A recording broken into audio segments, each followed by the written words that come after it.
guys, welcome to Forlitz Sky. In today's video, we're going to show you how to season my new purchase wok. So yes, we purchased this 14 inches bottom carbon steel wok. I have to season it, otherwise it is going to rust. Come on, join me and learn something on how to season our carbon steel wok. Step 1.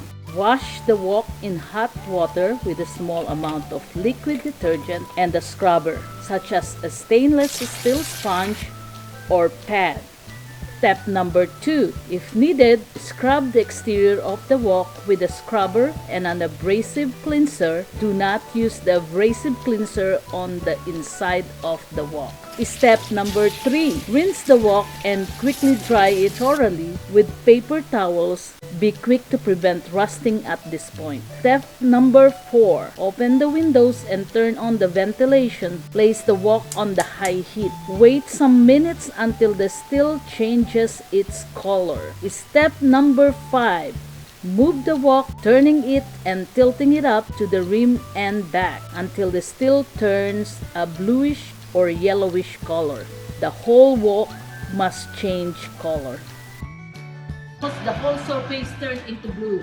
Step number 6. Remove the wok from the stove. Turn the heat down to medium-low. Step number 7. Add a thin film of oil, about 1.5 teaspoons, over the entire inside surface of the wok. There are several ways to do this. One is to use a paper towel to rub the oil over the surface. You may want to use tongs to hold the paper towel. Another way is to use a barbecue basting brush for any other heat-proof brush to brush on the oil.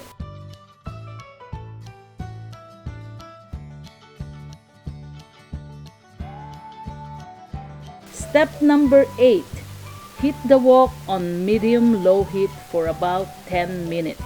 Step number 9. Wipe off the oil with another paper towel. There may be black residue on the towel. Step number 10.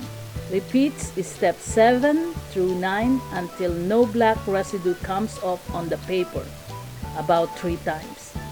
The wok is now ready to use.